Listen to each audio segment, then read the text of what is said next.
Hello everyone and welcome back to my YouTube channel. So friends, आज का जो video lecture होने वाला है ये बेस्ड है पी ब्लॉक चैप्टर पे और हम करने लगे हैं ऑक्सीजन फैमिली। बिल्कुल करेक्ट। हमने प्रीवियस लेक्चर के अंदर नाइट्रोजन फैमिली से रिलेटेड क्वेश्चंस किए थे स्वर्ण सीरीज के अंदर और हम कर रहे हैं students Kashi series. We are doing Kashi series और काशी सीरीज में हम कर रहे हैं पी ब्लॉक चैप्टर। ठीक है, हम कर रहे हैं पी ब्लॉक चैप्टर और इसके अंदर स्टूडेंट्स आज हम करने लगे हैं oxygen family. Today we are going to study about oxygen family, जिसे ग्रुप 16 भी कहा जाता है। ठीक है जी, जिसे क्या कहा जाता है? ग्रुप 16 भी कहा जाता है। माय डियर स्टूडेंट्स, आप सबको ये तो समझ आ गया, भी नाइट्रोजन फैमिली क्या होती है? नाइट्रोजन फैमिली होती है ग्रुप 15 वाली फैमिली। और नाइट्रोजन फैमिली का अगर मैं आपको एक क्विक रिव्यू देना चाहूं तो मैं क्या बोलूंगी स्टूडेंट्स, नाइट्रोजन फैमिली के अंदर जितने भी एलिमेंट्स आते हैं यानी कि ग्रुप नंबर 15 में जितने भी एलिमेंट्स आते हैं उनकी इलेक्ट्रॉनिक कॉन्फ़िगरेशन क्या होती है? NH2NP3। ये हमारे नाइट्रोजन फैमिली की यानी कि ग्रुप 15 की जनरल इलेक्ट्रॉनिक कॉन्फ़िगरेशन है। अब बात होती है ऑक्सीजन फैमिली की यानी कि ग्रुप नंबर 16 की। पहला क्वेश्चन ये राइज करता है भी जो इसके अंदर मेंबर्स आते हैं उनकी इलेक्ट्रॉनिक कॉन्फ़िगरेशन क्या होती है और इसके अंदर जो मेंबर्स आते हैं वो कौन कौन से होते हैं। ठीक है स्टूडेंट्स, तो सबसे पहले देखेंगे भी ऑक्सीजन फैमिली के अंदर कौन से हमारे पास क्या आते हैं, एलिमेंट्स आते हैं। तो स्टूडेंट्स, ऑक्सीजन फैमिली के अंदर आता है ऑक्सीजन, सल्फर, सेलेनियम, टेल्यूरियम और पोलोनियम। ये क्या आते हैं यहाँ पर? ये हमारे यहाँ पर आते हैं एलिमेंट्स जो कि किसमें होते हैं? ग्रुप नंबर 16 में होते हैं। ये क्या है? Oxygen atom. और क्या आता है? सल्फर आता है। और क्या आता है? सेलेनियम आता है। और क्या आता है? टेल्यूरियम आता है। और क्या आता है? पोलोनियम आता है। क्या आता है? पोलोनियम आता है। हाँ जी स्टूडेंट्स, ये तो आपको क्लियर हो गया। अभी ग्रुप नंबर 16 के अंदर कौन से एलिमेंट्स आते हैं? ग्रुप नंबर 16 के अंदर कौन से एलिमेंट्स आते हैं? इसको याद करने का एक शॉर्ट तरीका भी लिखेंगे। ओल्ड स्टाइल से टेपो। अब देखो, टेपो का मतलब चीटिंग करके लिखना, पुराने तरीके से टीपो सीधा याद करने की बात क्या है इधर? ओ से ओल्ड, ठीक है, स्टाइल से सल्फर, से सेलेनियम। से को अगर आप इंग्लिश में लिखोगे तो ऐसे ही लिखोगे ना, से सेलेनियम, टेल्यूरियम टे, ठीक है, टीई, पोलोनियम PO। ठीक है, तो ये शॉर्ट फॉर्म है आपको जिसे याद रखना है आपका ग्रुप 16 के अंदर कौन से मेंबर्स लाई करते हैं। हाँ जी स्टूडेंट, ये तो आता है। इसके अंदर क्या होता था हमारा? नाइट्रोजन, फॉस्फोरस, आर्सेनिक, एंटीमनी और बिस्मुथ। ये थी नाइट्रोजन फैमिली। ये हमारी क्या है? ऑक्सीजन फैमिली है। ऑक्सीजन फैमिली के अंदर आते हैं oxygen, sulphur, selenium, tellurium, polonium. Old style से टीपो, मेरे पीछे रिपीट करेंगे, ओल्ड स्टाइल से टीपो। ठीक है जी, ओल्ड से ऑक्सीजन, स्टाइल से सल्फर, से सेलेनियम, टी से टेल्यूरियम और PO से पोलोनियम। क्लियर हुआ स्टूडेंट्स? अब आता है नेक्स्ट क्वेश्चन। भी मैम ये तो हमें समझ आ गया, सारा समझ आ गया जो आप हमें बता रहे हो। अब ये बताइए इसकी जनरल इलेक्ट्रॉनिक कॉन्फ़िगरेशन क्या होगी? भी हमने इन्हें ग्रुप 16 के अंदर क्यों डाला? ग्रुप 16 के अंदर डालने का मतलब क्या है? इनकी general electronic configuration students, general electronic configuration क्या होती है? ये होती है NH2NP4। ये होती है इनकी जनरल इलेक्ट्रॉनिक कॉन्फ़िगरेशन। हाँ जी, स्टार मार्क करेंगे इस चीज को।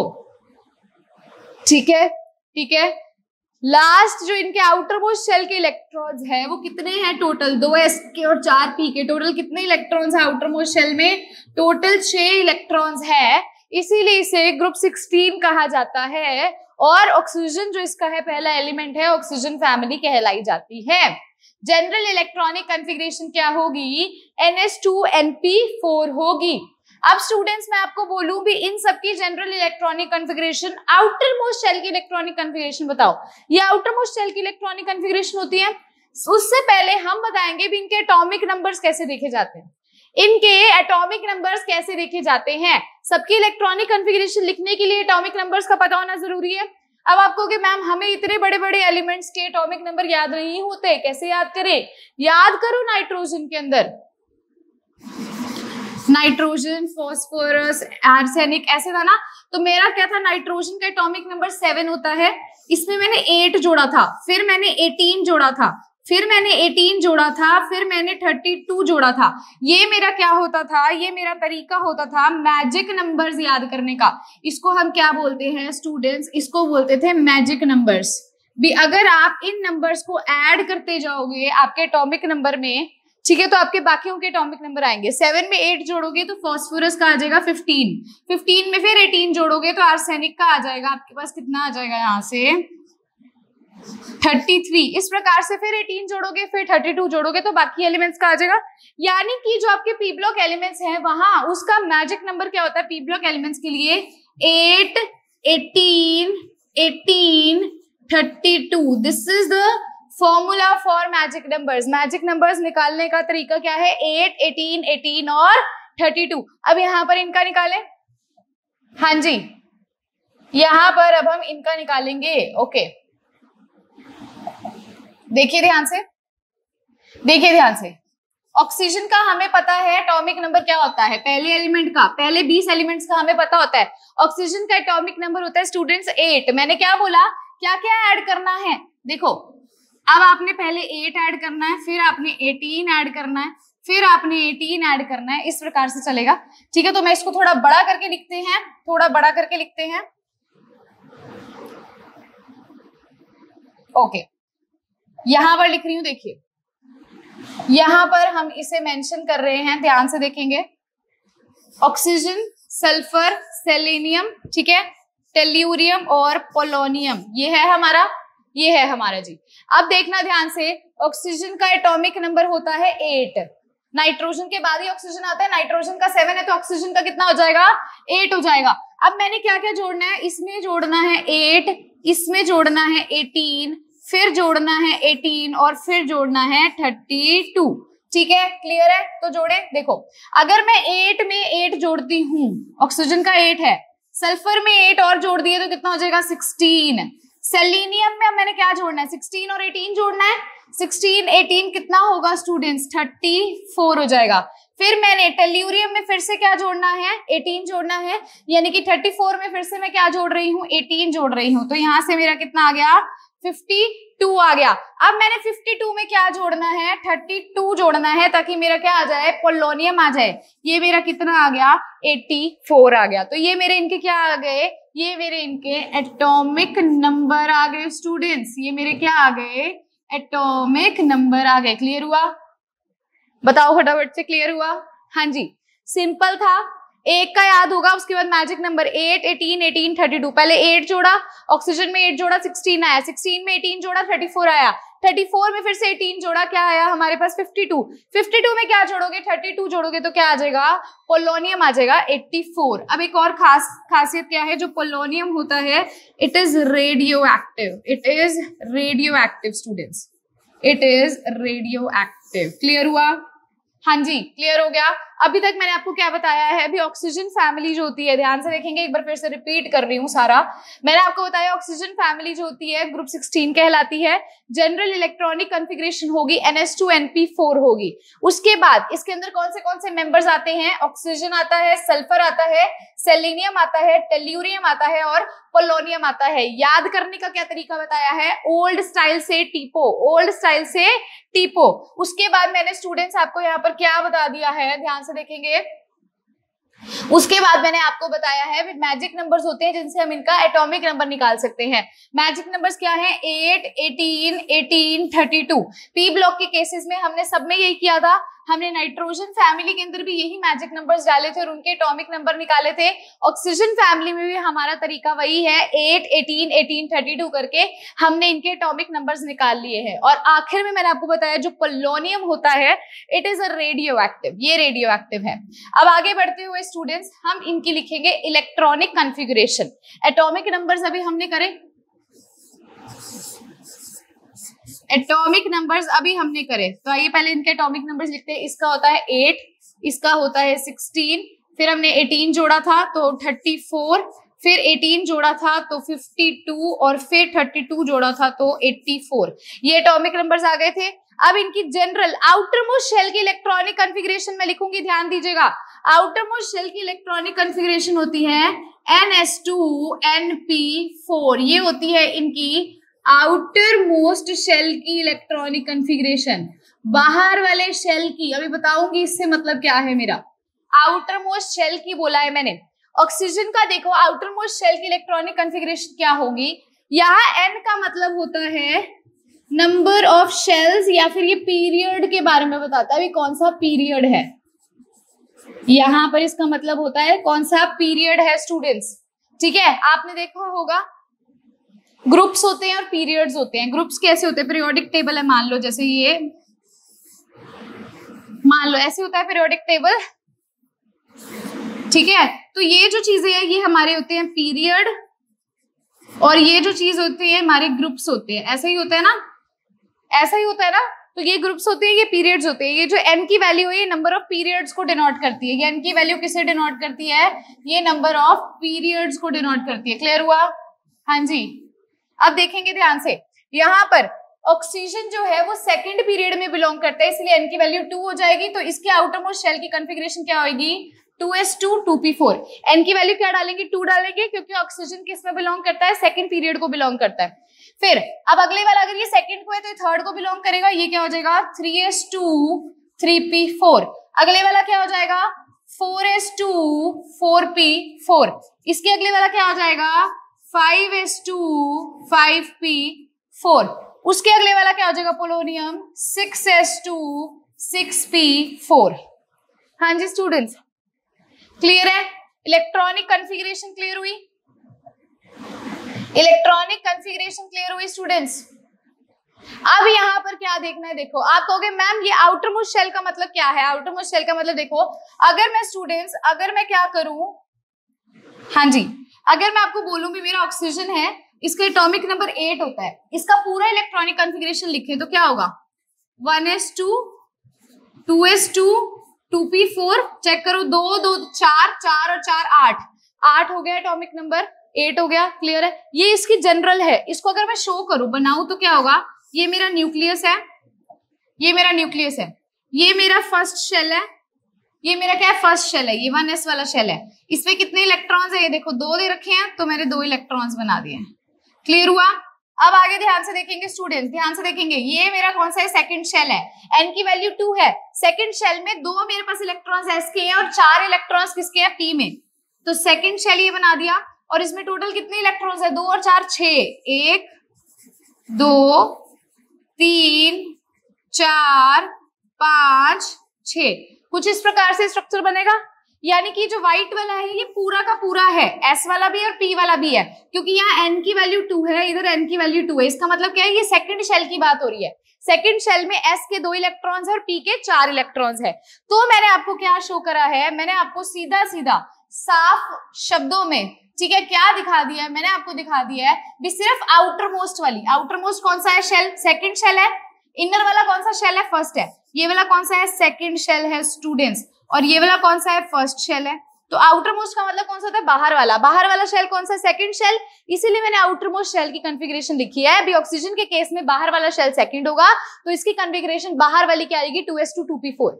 ऐसे ही हम सल्फर का करके देखें, ऐसे ही हम सल्फर का देखो करके देखते हैं। मान लीजिए सल्फर का करके देखिए, तो सल्फर का होता है एटॉमिक नंबर 16। इसका भी ऐसे ही भरो, 1s2 2s2 2p6 3s2 3p4। ध्यान से देखना स्टूडेंट्स, मैं क्या बताने लगी हूं। अब सल्फर का ड्रॉ करके देखते हैं, सल्फर का ड्रॉ करके देखेंगे। ये हमारा न्यूक्लियस है स्टूडेंट्स, ये हमारा न्यूक्लियस है, ये मेरा पहला शेल है यानी कि 1s वाला शेल है, ठीक है। इसमें कितने इलेक्ट्रॉन्स है, 2 हैं, तो 1 शो कर दिया और 1 शो कर दिया, 2 कर दिया। अब देखो, अब मैं सेकंड शेल शो करने लगी हूँ, ये मेरा सेकंड शेल है यानी कि 2s2 2p6। टोटल कितने इलेक्ट्रॉन्स हो गए, 2 और 6 8 हो गए। 1 2 3 4 5 6 7 8 हो गए। अगला देखो 3s2 3p3 यानी कि थर्ड शेल की बात हो रही है, ये थर्ड शेल है। कितने इलेक्ट्रॉन्स है, 2 और 4 6। 1 2 3 4 5 6। कुछ इस प्रकार से मैंने थोड़ा मतलब इनको थोड़ा पास कर दिया, हल्का हल्का दूर होंगे, मतलब सारी तरफ फैले होंगे। ये मेरा 3s2 3p4 है। तो यहाँ पर ये जो अंदर वाला है येलो वाला, ये फर्स्ट शेल है, ये ऑरेंज वाला सेकंड शेल है, और ये ब्लू वाला मेरा थर्ड शेल है। आउटर मोस्ट शेल कौन सा है, यहाँ पर थर्ड शेल है आउटर मोस्ट, और आउटर मोस्ट की इलेक्ट्रॉनिक कॉन्फ़िगरेशन क्या है, 3s2 3p4। तो क्या मैंने यहाँ पर यही लिखा है, जी बिल्कुल यही लिखा है। अब समझ आई मैं आउटर मोस्ट शेल की इलेक्ट्रॉनिक कॉन्फ़िगरेशन क्यों लिख रही हूँ, क्योंकि मैं बाहर वाले शेल से आइडेंटिफाई कर सकती हूँ। जितने भी बाहर वाले शेल है उनका जनरल फॉर्मूला क्या है स्टूडेंट्स, ns2np4 इनका फॉर्मूला है। क्लियर हुआ, हाँ जी क्लियर हुआ।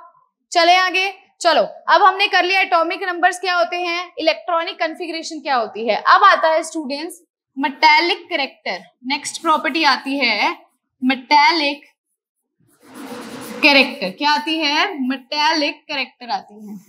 ध्यान से देखेंगे, फिर से लिखेंगे elements, oxygen, sulphur, selenium, tellurium और पोलोनियम, ये हमारे हैं।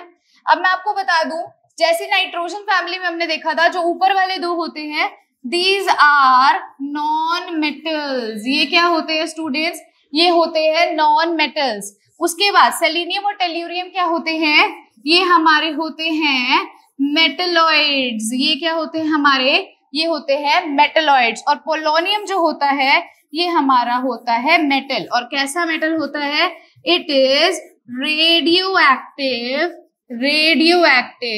मेटल। समझ आ रही है, हाँ जी। पहले 2 नॉन मेटल्स है, सेलेनियम टेल्यूरियम मेटलॉइड्स हैं, यानी कि मेटल्स और नॉन मेटल्स दोनों की प्रॉपर्टीज होती हैं। और पोलोनियम हमारा क्या होता है, मेटल्स होता है। अब स्टूडेंट्स यहाँ पर ना हमारा ये क्वेश्चन राइज करता है, भी ये बताइए मेटालिक कैरेक्टर पे क्या फर्क पड़ता है। जब आप डाउन द ग्रुप आते हो तो मेटालिक कैरेक्टर बढ़ता है या कम होता है, तो खुद सोचो। पहले नॉन मेटल्स थे, बाद में मेटल्स होने लगे, तो क्या हुआ, हमारा मेटालिक कैरेक्टर क्या होगा, इंक्रीज करेगा down the group. Metallic character क्या होगा स्टूडेंट्स, मेटालिक कैरेक्टर क्या करेगा, डाउन द ग्रुप इंक्रीज करेगा। और यदि आपसे पेपर में ये पूछ लिया जाए भी क्या आपका नॉन मेटालिक कैरेक्टर क्या होगा डाउन द ग्रुप, तो नॉन मेटालिक कैरेक्टर जो डिक्रीज कर रहा है, पहले नॉन मेटल्स थे बाद में मेटल्स हो गए। यानी कि अगर आपसे ये पूछ ले यहाँ पर, तो इसमें आप क्या लिखोगे भी, डाउन द ग्रुप क्या है आपका नॉन मेटालिक कैरेक्टर जो है वो क्या हो रहा है, वो डिक्रीज कर रहा है। नाइट्रोजन फैमिली में भी सेम यही था, यहाँ पर भी क्या है, सेम यही है। हाँ जी स्टूडेंट्स, तो अब हम करने लगे हैं एटॉमिक एंड आयनिक रेडियाई के बारे में। अभी हमने मेटालिक और नॉन मेटालिक कैरेक्टर देख लिया था। अब देखिए एटॉमिक एंड आयनिक रेडियाई।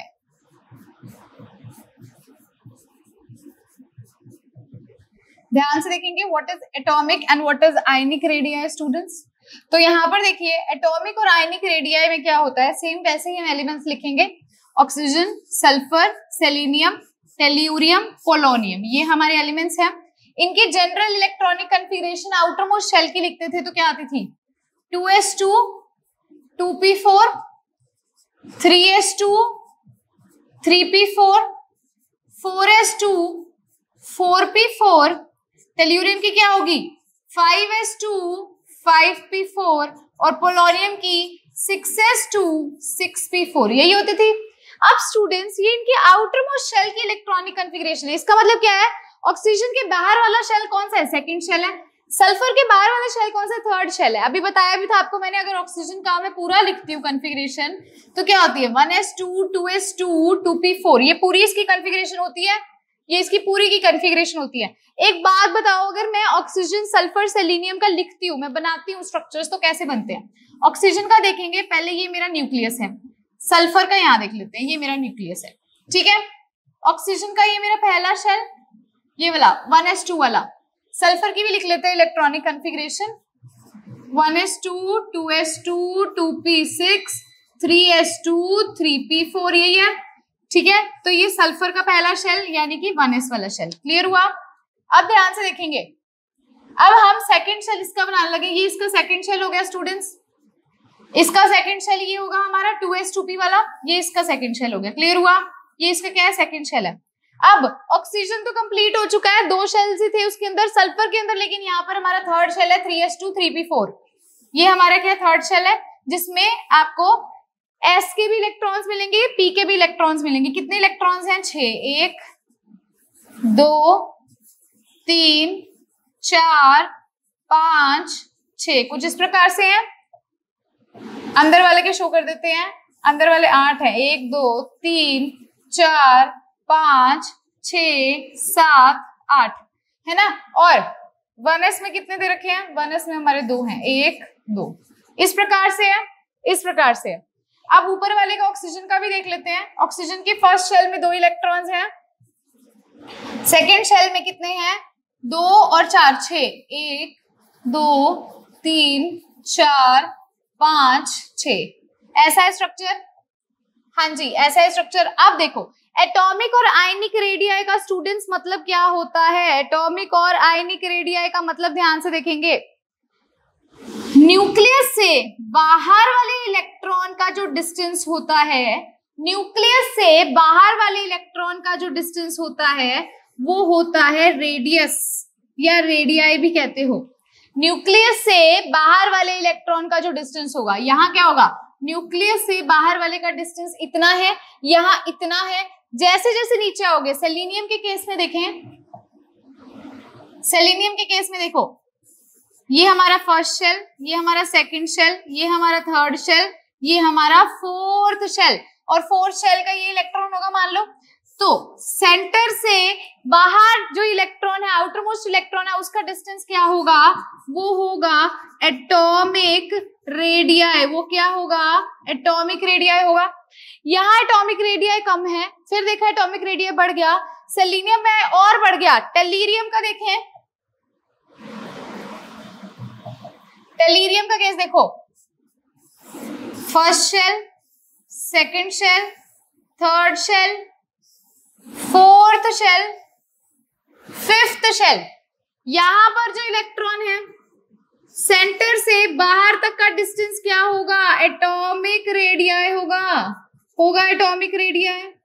तो यहाँ डिस्टेंस और बढ़ गया, मतलब जैसे जैसे आप नीचे आ रहे हो आपका जो है एटॉमिक रेडियस क्या हो रहा है? बढ़ रहा है। क्यों बढ़ रहा है? अब रीजन आप मुझे खुद बता सकते हो।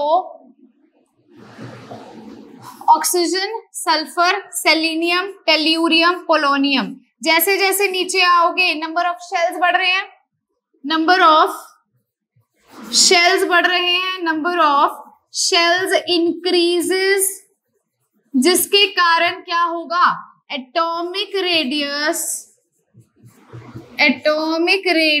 क्या करेगा स्टूडेंट्स? इंक्रीज करेगा। क्या करेगा? इंक्रीज करेगा। क्लियर हुआ? क्लियर हुआ? जैसे जैसे नीचे आओगे शेल्स बढ़ेंगे, एटॉमिक रेडियस क्या करेगा? इंक्रीज करेगा। ठीक है, हाँ जी। नेक्स्ट हम आती है आयोनाइजेशन, आयोनाइजेशन एंथैल्पी। नेक्स्ट क्या आती है? Ionisation enthalpy. What is ionisation enthalpy? What is ionisation enthalpy? ध्यान से देखोगे, मान लो आपको ये न्यूक्लियस है, ये न्यूक्लियस है, ये फर्स्ट शेल है, ये सेकंड शेल है, ये है मेरी फर्स्ट शेल, ये है मेरी सेकंड शेल। फर्स्ट शेल को बोलते हैं के शेल, सेकंड को बोलते हैं M shell, sorry L shell, KLMN shells बोलते हैं, या फर्स्ट शेल सेकंड शेल हो जाएगी। तो मैंने बोला जो आपकी बाहर वाले शेल में से अगर आपने एक इलेक्ट्रॉन जो बाहर वाले शेल में प्रेजेंट है, आप इसको मिनिमम कितनी एनर्जी दो भी, ये जो आउटर मोस्ट शेल का इलेक्ट्रॉन है ये यहां से बाहर निकल जाए, फिर ये क्या कहलाएगा, आयोनाइजेशन एंथैल्पी कहलाएगी। एंथैल्पी का मतलब क्या होता है, energy.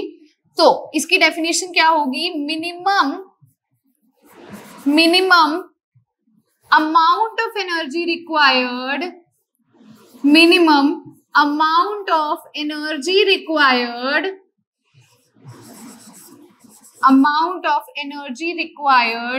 to remove an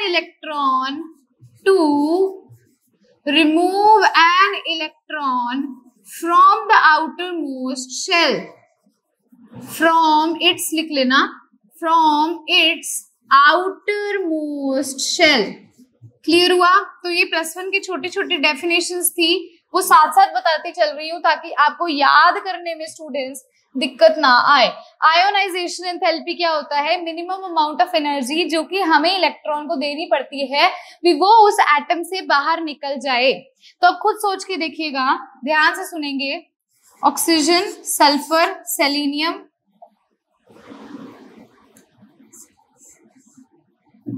tellurium, polonium, यही है। मैं आपसे पूछती हूँ स्टूडेंट्स, मुझे ध्यान से सोच के बताओ भी किसके अंदर आयोनाइजेशन एनर्जी ज्यादा होगी, खुद सोचो। ऑक्सीजन के केस में ये मेरा न्यूक्लियस, ये फर्स्ट शेल, ये सेकंड शेल है, ठीक है। सल्फर के केस में यहाँ देखो, ये nucleus, first shell, second shell, third shell, ऐसे है।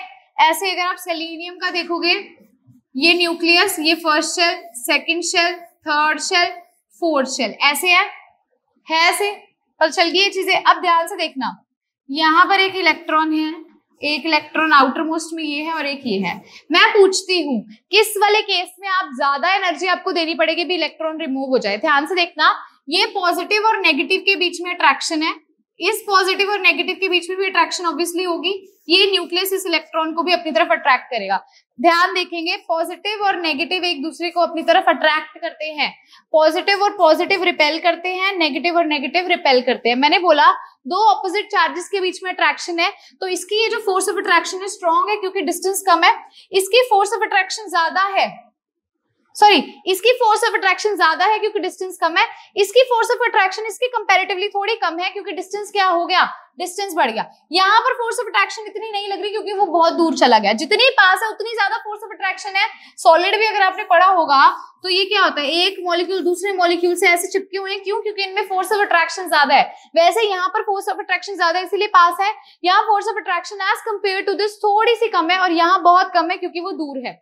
तो बताओ, जो दूर है उसको तुम थोड़ी सी एनर्जी भी देंगे तो भी ये बाहर निकल जाएगा, लेकिन जो पास है उसे हमें बहुत ज्यादा अमाउंट ऑफ एनर्जी देनी पड़ेगी ताकि ये इलेक्ट्रॉन रिमूव हो जाए। यानी कि स्टूडेंट्स, यानी कि अब आप शायद समझ पा रहे होगे मैं क्या कह रही हूँ, मुझे जो है ऑक्सीजन को बहुत ज्यादा हाई अमाउंट में एनर्जी देनी पड़ेगी, मुझे जो है ऑक्सीजन को बहुत ज्यादा हाई अमाउंट में एनर्जी देनी पड़ेगी क्योंकि वहां पर फोर्स ऑफ अट्रैक्शन ज्यादा है क्योंकि नंबर ऑफ शेल्स कम है। लेकिन बाहर आप देखोगे नंबर ऑफ शेल्स बढ़ रहे हैं तो क्या हो रही है, फोर्स ऑफ अट्रैक्शन क्या हो रही है, वीक हो रही है। तो कितनी एनर्जी दूं भी मैं, इलेक्ट्रॉन्स निकल जाए, यहाँ ज्यादा दूंगी, यहाँ कम दूंगी, वहां बहुत कम दूंगी, वहां हल्की सी भी दूंगी तो भी निकल जाएगा, लेकिन यहाँ बहुत ज्यादा देनी पड़ेगी क्योंकि अट्रैक्शन स्ट्रॉन्ग है। तो मेरा जो ट्रेंड है डाउन द ग्रुप क्या होता है, ionisation enthalpy down the group क्या होती है स्टूडेंट्स, डिक्रीज करती है, डिक्रीजेस, क्या हो जाएगी, ये डिक्रीज कर जाएगी। क्लियर हुआ, क्लियर हुआ, चलो बहुत बढ़िया बात, बहुत बढ़िया बात है। हाँ जी स्टूडेंट्स, तो अब आता है इलेक्ट्रोनेगेटिविटी। अब क्या आता है, इलेक्ट्रोनेगेटिविटी। हाँ जी स्टूडेंट्स, इलेक्ट्रोनेगेटिविटी के अंदर देखिए क्या होता है। जनरली इलेक्ट्रोनेगेटिविटी भी हम देखते हैं जैसे जैसे हम डाउन द ग्रुप जाते हैं, लाइक हम जब oxygen, sulphur, selenium, tellurium, polonium, जैसे ही डाउन द ग्रुप जाते हैं इलेक्ट्रोनेगेटिविटी भी क्या करती है, डिक्रीज करती है। इलेक्ट्रोनेगेटिविटी का मतलब क्या होता है, इलेक्ट्रॉन्स को खींचने की क्षमता, इलेक्ट्रॉन्स को अट्रैक्ट करने की पावर, ठीक है। The tendency to attract shared pair of electrons, this is known as electronegativity, जो क्या करती है, ये भी डाउन द ग्रुप क्या करती है, डिक्रीज करती है, सेम एज नाइट्रोजन फैमिली। और भी क्या चीजें हैं जो इंक्रीज या डिक्रीज करती हैं। नेक्स्ट आता है डेंसिटी। नेक्स्ट क्या आता है students, density. Density down the group क्या करती है, इंक्रीज करती है। क्यों इंक्रीज करती है स्टूडेंट्स, डेंसिटी क्यों इंक्रीज करती है, क्योंकि डेंसिटी क्या होता है, डेंसिटी होता है मास बाय वॉल्यूम। जैसे जैसे आप नीचे आते हो तो मास बढ़ता है, साइज बढ़ता है, साइज बढ़ता है तो डेंसिटी भी क्या करती है, बढ़ती है। और मेल्टिंग पॉइंट और बॉइलिंग पॉइंट क्या होता है, मेल्टिंग पॉइंट और बॉइलिंग पॉइंट भी क्या करता है स्टूडेंट्स, इंक्रीज करता है ग्रुप 16 के अंदर जैसे जैसे हम डाउन द ग्रुप आते हैं, ठीक है जी। तो ये हमारा था फिजिकल प्रॉपर्टी का। एक फिजिकल प्रॉपर्टी जो आपको यहाँ पर और पता होनी चाहिए, इट इज इलेक्ट्रॉन एफिनिटी। ये क्या होती है, ये होती है electron affinity. Electron affinity basically क्या होती है, डाउन द ग्रुप अगर हम देखते हैं स्टूडेंट्स, इलेक्ट्रॉन एफिनिटी क्या करती है, ये भी डिक्रीज करती है, ये भी क्या करती है, डिक्रीज करती है। यानी कि सबसे ज्यादा ऑक्सीजन की, फिर सल्फर, फिर सेलेनियम, फिर टेल्यूरियम, फिर पोलोनियम। होनी ये चाहिए थी, बट यहाँ पर एक एक्सेप्शन है, आप इसको मार्क करोगे। होनी ये चाहिए थी पर ये नहीं होता। एक्सेप्शन क्या है, भी ऑक्सीजन खुद से बॉन्ड बनाने की टेंडेंसी रखता है। ऑक्सीजन क्या करता है, खुद से बॉन्ड बनाता है, जिस वजह से ऑक्सीजन की जो इलेक्ट्रॉन एफिनिटी होती है उसकी वैल्यू बहुत ज्यादा कम हो जाती है। और फिर हमारा ट्रेंड क्या आ जाता है, हमारा ये ट्रेंड हमें देखने को मिलता है। क्लियर हुआ, ये एनसीईआरटी में आपको दे रखा है, स्टार लगाएंगे। This is the most important NCERT highlight. Electron affinity oxygen की सबसे कम इसलिए हो जाती है क्योंकि ऑक्सीजन खुद से बॉन्ड बनाने की टेंडेंसी रखता है, ठीक है। अब स्टूडेंट्स देखो क्या आता है, ये तो था हमारा फिजिकल प्रॉपर्टीज के बारे में। अब केमिकल प्रॉपर्टीज में सबसे पहला आता है ऑक्सीडेशन स्टेट। क्या आता है स्टूडेंट्स, ऑक्सीडेशन स्टेट आता है। ऑक्सीडेशन स्टेट क्या होता है, देखो ऑक्सीडेशन स्टेट का मतलब होता है किसी भी एटम के ऊपर चार्ज होना। चार्ज ऑन एटम क्या कहलाता है, उस एटम का ऑक्सीडेशन स्टेट कहलाता है। अब देखो स्टूडेंट्स, ऑक्सीडेशन स्टेट अगर मैं बात करती हूं आपसे नाइट्रोजन फैमिली की, याद होगा आपको नाइट्रोजन फैमिली के केस में मैंने बोला था प्लस, हाँ जी, नाइट्रोजन फैमिली के केस में बोला था +3 +5 जो है वो आपको कॉमन ऑक्सीडेशन स्टेट देखने को मिलती है, -3 भी होती है। लेकिन एक और चीज मैंने बताई थी, हायर ऑक्सीडेशन स्टेट डिक्रीजेस और लोअर ऑक्सीडेशन स्टेट इंक्रीज करती है डाउन द ग्रुप। ये चीज मैंने आपको क्लियर की थी कि जो हायर ऑक्सीडेशन स्टेट है वो डिक्रीज करती है डाउन द ग्रुप और जो लोअर ऑक्सीडेशन स्टेट है वो इंक्रीज करती है डाउन द ग्रुप। तो सेम ही रूल हमारा किसमें होता है स्टूडेंट्स, ऑक्सीजन फैमिली में होता है। देखो ऑक्सीजन फैमिली में क्या होगा, ऑक्सीजन, सल्फर, सेलेनियम, टेल्यूरियम और पोलोनियम, इसको 2 बार लिखेंगे। जो हमारी ऑक्सीजन फैमिली है यानी कि जो हमारा ग्रुप नंबर 16 है, ये +4 और +6 ऑक्सीडेशन स्टेट दिखाती है और यही सेम लॉजिक से चलती है।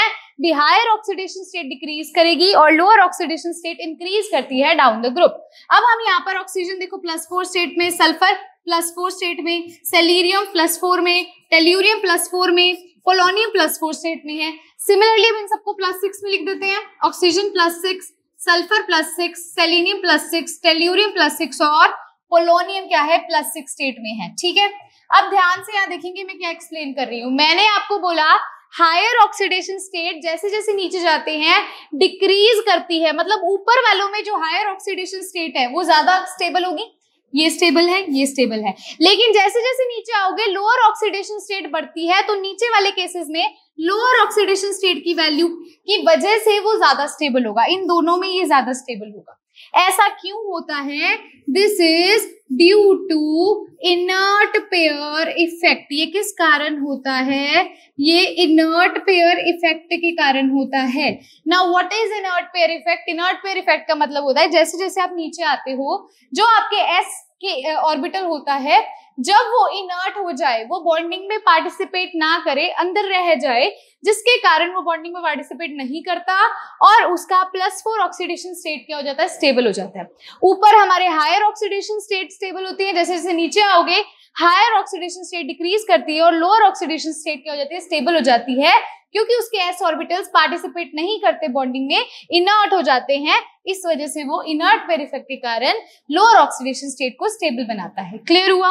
ये था स्टूडेंट्स ऑक्सीडेशन स्टेट के बारे में भी जनरली +4 +6 देखी जाती है, लेकिन ऑक्सीजन एटम हमारा वेरिएबल ऑक्सीडेशन स्टेट्स दिखा सकता है। तो अगर मैं आपको बोलूं कैलकुलेट ऑक्सीडेशन स्टेट्स, हाँ जी, ये आज का आपका होमवर्क होगा और कल की नेक्स्ट लेक्चर में इसी को हम पहले सॉल्व करेंगे।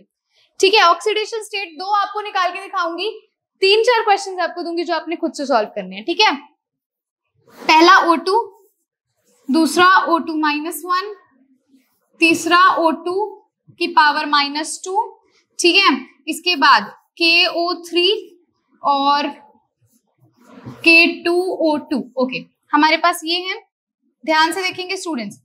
पहला मैं आपको बता रही हूँ, इसका देखो, जिसका भी आपने ऑक्सीडेशन नंबर निकालना है उसको आप क्या लेट करोगे, एक्स लेट करोगे। कितने एटम्स है ऑक्सीजन के, 2 हैं, तो इसके आगे क्या आ जाएगा 2x। अब इसके ऊपर क्या कोई चार्ज दे रखा है, नहीं दे रखा, तो 2x किसके इक्वल हो जाएगा, 0 के इक्वल। अगर कोई चार्ज दे रखा है तो उसके इक्वल हो जाएगा। अब x क्या होगा, 0/2, यानी कि क्या हो गया, 0 ही हो गया। तो यानी कि यहाँ पर ऑक्सीजन का जो ऑक्सीडेशन नंबर या ऑक्सीडेशन स्टेट है वो क्या हो जाएगी, 0। ऑक्सीडेशन नंबर, ऑक्सीडेशन स्टेट एक ही बात होती है, यानी कि हमारे एटम पर कितना चार्ज है। ठीक है, ये वाला आपके लिए एज अ होमवर्क है, ये वाला होमवर्क है, ये वाला आपके लिए होमवर्क होगा। कमेंट सेक्शन के अंदर कमेंट करेंगे तो बहुत बढ़िया बात है अपने नेम के साथ। ठीक है, ये वाला क्वेश्चन सॉल्व करवा रही है। देखो, यहाँ पर हमने ऑक्सीजन का निकालना है, एक्स लेट करेंगे। कितने ऑक्सीजन एटम है, 2 ऑक्सीजन एटम है, तो 2x हो जाएगा, इज इक्वल्स टू इसका चार्ज आ जाएगा। चार्ज कितना है, -2। कितना है, -2 है। कितना है, -2 है, तो इक्वल टू -2 हो जाएगा। x कितना आ जाएगा, -2/2, कितना आ जाएगा, -1। यानी कि इस केस में जो ऑक्सीडेशन नंबर आया है वो कितना है, -1। यानी कि ऑक्सीजन 0 भी दिखा सकता है, -1 भी दिखा सकता है। क्लियर हुआ? ये वाला आपके लिए होमवर्क है, ये 2 क्वेश्चंस होमवर्क है। ये क्वेश्चन करवा रही हूं, ध्यान से देखेंगे। पोटेशियम का होता है चार्ज +1। पोटेशियम का कितना चार्ज होता है, +1 होता है स्टूडेंट्स। नहीं सॉरी, ये वाला क्वेश्चन है, इसको इरेज करके, हाँ जी, ये क्वेश्चन इरेज करके O2F2 है क्वेश्चन आपका। ओके, ये क्वेश्चन है। यहाँ पे मैं बता दूं पोटेशियम का चार्ज +1 होता है जब सॉल्व करोगे। ठीक है, यहाँ देखेंगे O2F2 में ऑक्सीजन का निकालना है, एक्स लेट करेंगे। कितने ऑक्सीजन है, 2 है, तो 2x हो जाएगा। प्लस फ्लोरीन का कितना होता है, -1 होता है। कितने फ्लोरीन है, 2 है, तो कितना हो जाएगा, -2 is equals to overall charge 0। ये माइनस इधर जाएगा तो क्या हो जाएगा, positive. 2x is equals to +2, x कितना आ जाएगा, +1 आ जाएगा। यहाँ पर ऑक्सीडेशन स्टेट ऑक्सीजन का कितना आ गया, +1 आ गया। तो 2 क्वेश्चंस आपके लिए होमवर्क हैं जो कि अपने ऑक्सीडेशन स्टेट निकालने हैं और नेक्स्ट वीडियो लेक्चर के अंदर इन्हीं के आंसर सबसे पहले करेंगे और हम बढ़ेंगे अपनी केमिकल प्रॉपर्टीज की तरफ। आज के इस वीडियो लेक्चर के अंदर हमने ग्रुप नंबर 16 यानी कि ऑक्सीजन फैमिली की फिजिकल प्रॉपर्टीज को स्टडी कर लिया स्टूडेंट्स। केमिकल प्रॉपर्टीज और फर्दर कंपाउंड्स के बारे में हम नेक्स्ट वीडियो लेक्चर के अंदर देखेंगे। अगर आज का वीडियो लेक्चर अच्छा लगा है, लाइक करना है।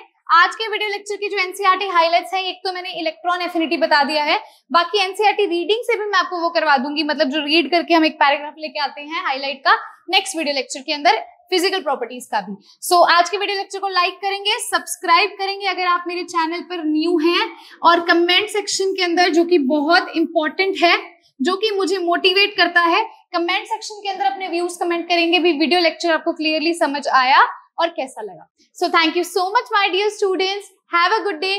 कल मिलते हैं नेक्स्ट लेक्चर के साथ, नेक्स्ट टॉपिक के साथ।